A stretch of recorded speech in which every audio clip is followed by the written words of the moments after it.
Next step, we just need to slide the gear off for that crank sensor, which it just slides right off.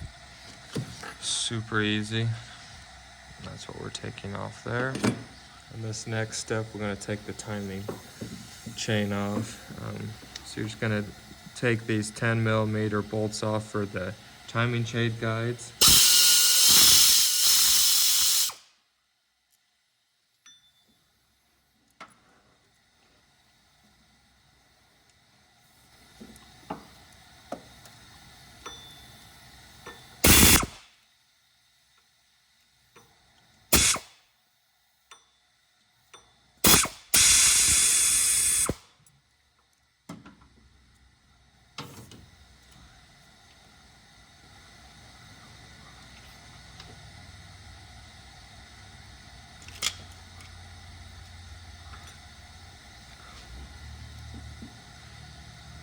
And while you have these out, you want to check them to make sure they don't have extensive wear. These guides are actually pretty good, so we'll be able to reuse these when we go to put the head back on the timing chain. But if they're deeply grooved or have any imperfections, it's definitely time to change them and change the chain while you're doing so. Now we're back to the timing chain. Once you've taken the guide off of that side, you can just take the timing chain off.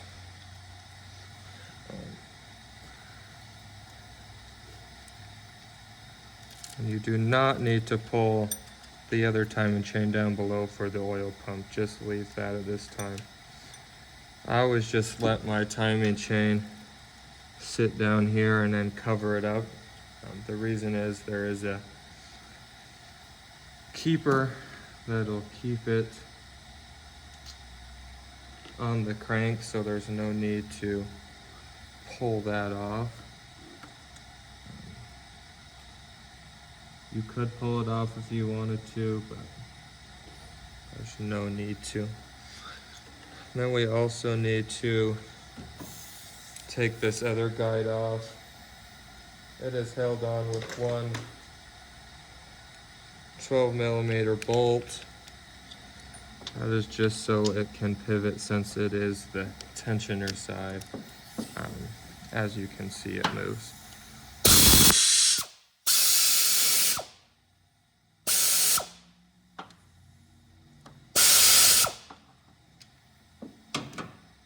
Once you have that pulled out, the whole guide comes out. Also, make sure you inspect this guide and make sure that there is no damage to it. The next step, we're going to be pulling the cams. I always get a box, kind of label this. You want to make sure you keep the cams, lobes and everything, and retainers and everything aligned and put back into the same spot. They are numbered, but it's also just good to do it that way, because then it's easier to remember. So just take these two 10mm bolts out and the keepers come right off.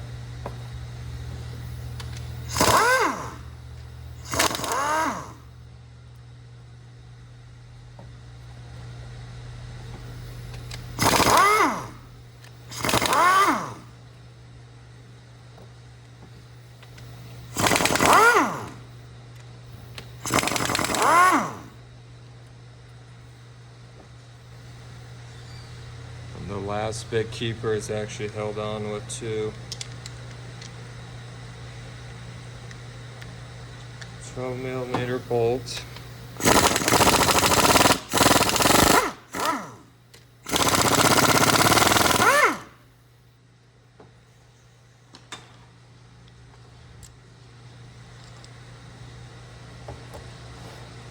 Once you have that off, the cams just lift right out of place. And the next thing you're going to do is take your pucks out. Just get a magnet and a rag. Put the rag over the magnet, that way it won't scratch the surface of the puck. You also want to make sure you put these in order of the way you took them out, so you can remember, so that way you can put them right back where they came from, because they can wear differently. So just make sure you get them back over the same valve springs that they came out of. Just an extra precaution. So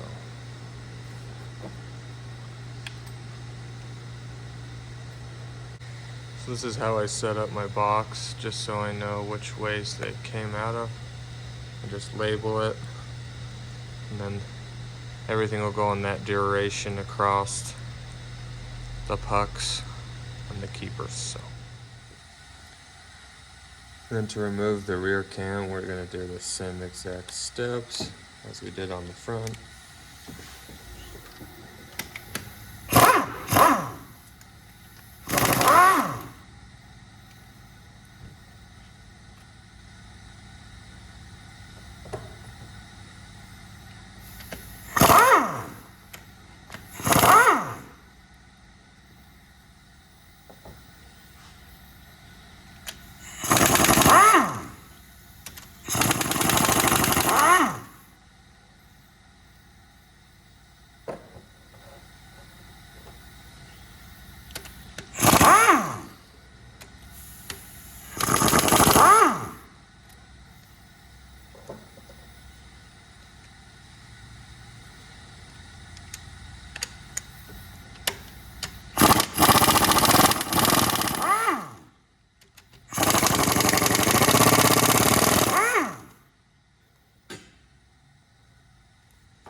Now the final step is removing the head bolt. You really can't do this in any sequence as long as you're taking the head to the machine shop to get replaned. I like to start taking the head bolts out with a long ratchet. Then after breaking them loose, I'll go around with a gun just to loosen them the rest of the way out.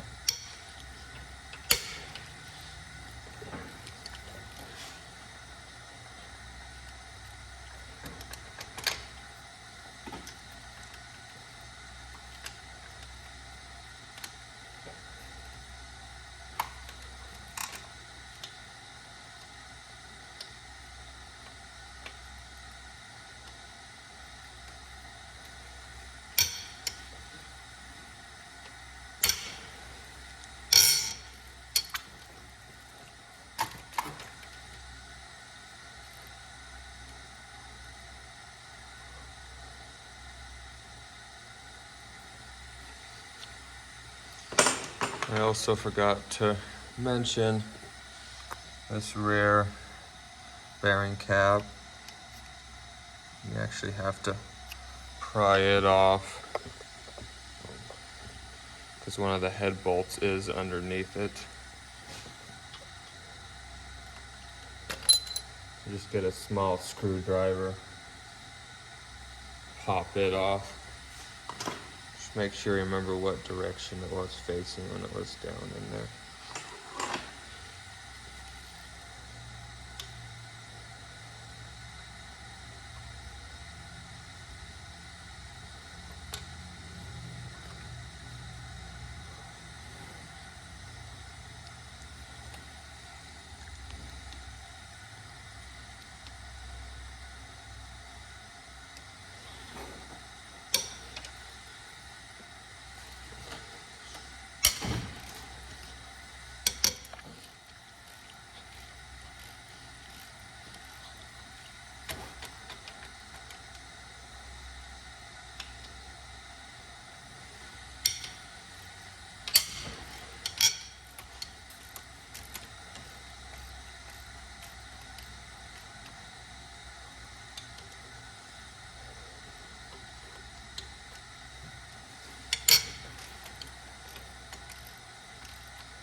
Another thing to keep in mind, once you pull these bolts out, just inspect them to make sure none of the threads or anything came out with them. Some of these Toyota blocks are very notorious for that. If you find that problem, there is tools to fix it, so don't panic too much. There's plenty of videos out on YouTube on how to fix those. So.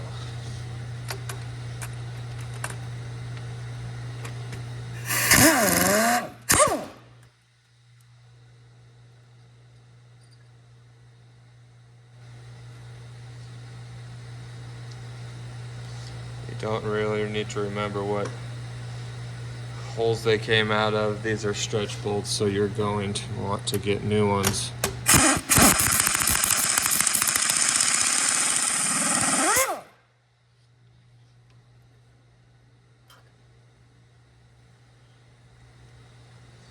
No sense to come this far and reuse the old gun.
Now that we got all the head bolts out, we're just going to take a pry bar, get between the top of the motor, the bottom of the motor, so that way we can pry this head off.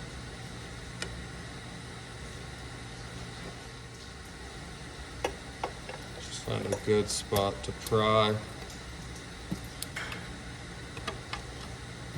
Doesn't take much.